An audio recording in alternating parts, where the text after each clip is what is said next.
Hi and welcome to the very first episode of Washington Unfiltered. This week we're going to take a look at the GOP and whether it's actually dead or if it's going to rise from its ashes like a phoenix for the 2022 midterms. I'm Nick Sterling and welcome.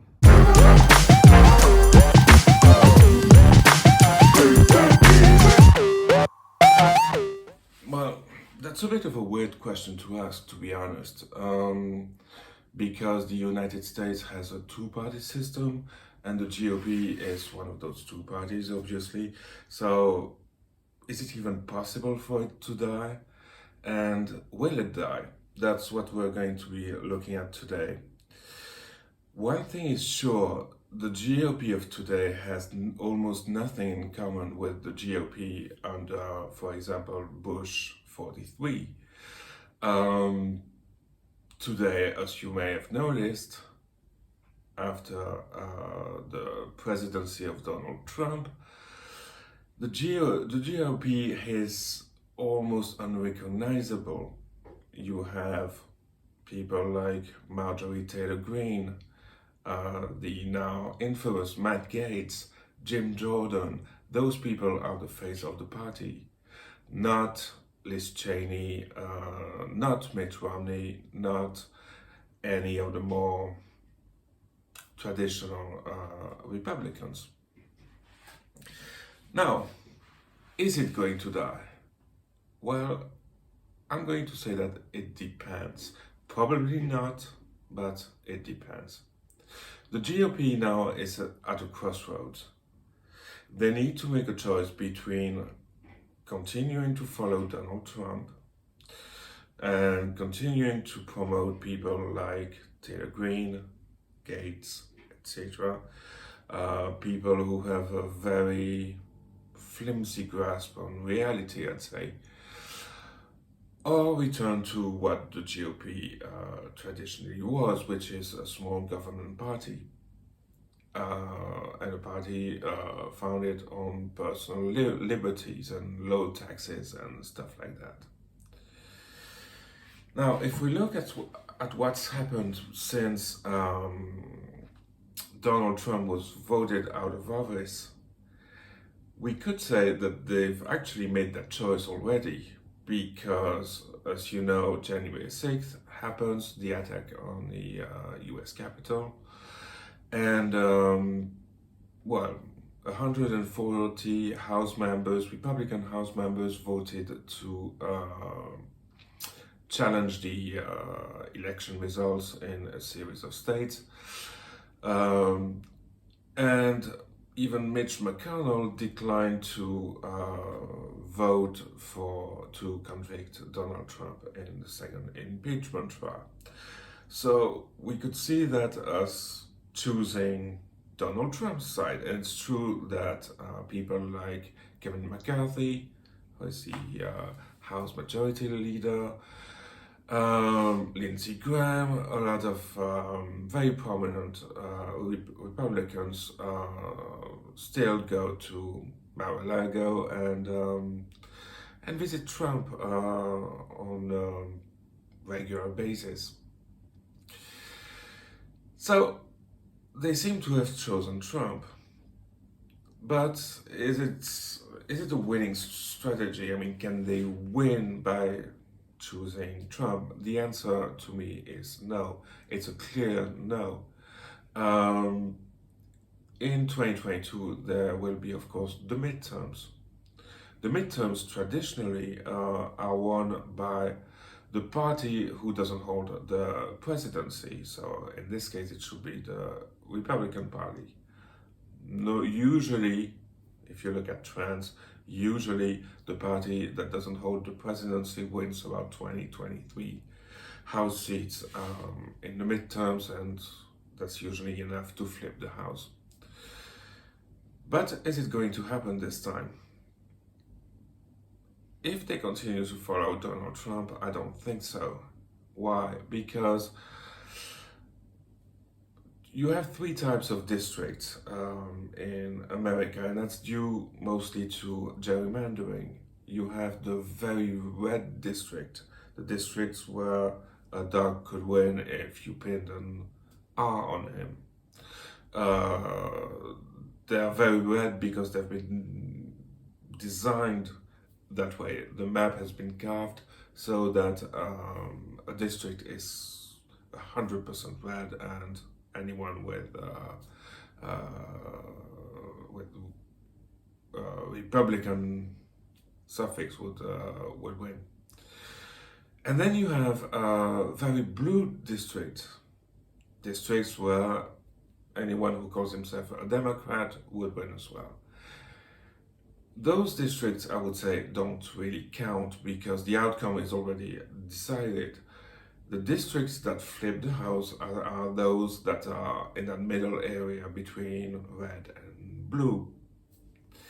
And in those districts, obviously, the most important thing is to win over independents. Now, someone from the GOP is going to have to explain to me how, by promoting people like Taylor Greene, like Gates, like Jordan, even like Lindsey Graham, how can you win over independents? I mean, independents are not going to vote for people who believe in Jewish space lasers. Independents are not going to vote for people who just refuse to accept the truth, who just go with quote unquote alternative facts. So, in my opinion, if they continue to go down the Trump route, it is going to be a bloodbath in the midterms. I don't see how Republicans can win the House if they continue down that route. Now they have a second choice. Second option, obviously, is to denounce Trump and try to go back to a normal party, to a normal Republican Party, based on traditional conservative values. It's challenging as well. It's challenging as well because you have a large part of the Republican base that is very, very pro-Trump. Even after the 4 years, even after the January 6th insurrection, you have a lot of people who are still very, very pro-Trump. But going down that route could allow them to win independence over. Why? Because, well, it's easier to convince independents to vote for you if you have sensible, smart people representing your party. If you don't go out spouting conspiracy theories and stuff like that. So you have those two options. I'm afraid that they're going to go down route number one. They're going to go down route number one because for a number of reasons, which include primaries, which also include their personal safety. A lot of Republican House members are very, very afraid of going against Donald Trump. If you go against Donald Trump today and you're a Republican, you open yourself to the possibility of being primaried. You also start receiving death threats. You need to increase your personal security.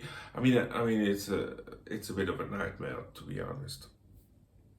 And to be fair to Republicans, which is why you have so many Republicans that are moderately pro-Trump. They say all the right things, but in private, talk to journalists and say that the current situation is insane, basically. So you have a lot of people who are not happy right now, going along with the Trump agenda, with the Trump lies and stuff like that, but who do not have the courage to go against Trump, like Romney, like Cheney, etc. And even in a more moderate way, like Mitch McConnell. So my prediction, moment. I could be wrong, but my prediction is that they are going to continue with that strategy until the midterms. In the midterms, they are going to lose, and they are going to lose heavily. And it's going to take a very heavy loss for the party to finally come to its senses and go back to more traditional Republican Party. It's going to take such a shock to the Republican system that both elected officials and the party apparatus and the donors realize that they need to change course. I could be wrong, but I think that's going to happen. If you are a Republican and you're hoping that the party is somehow going to change before the midterms, I'm afraid I have some bad news for you. So, in the meantime, I'll see you next time, and thanks for watching. Of course, don't forget to gently caress the like button, the subscribe button, and the notification bell as well. I'll see you next time. Bye.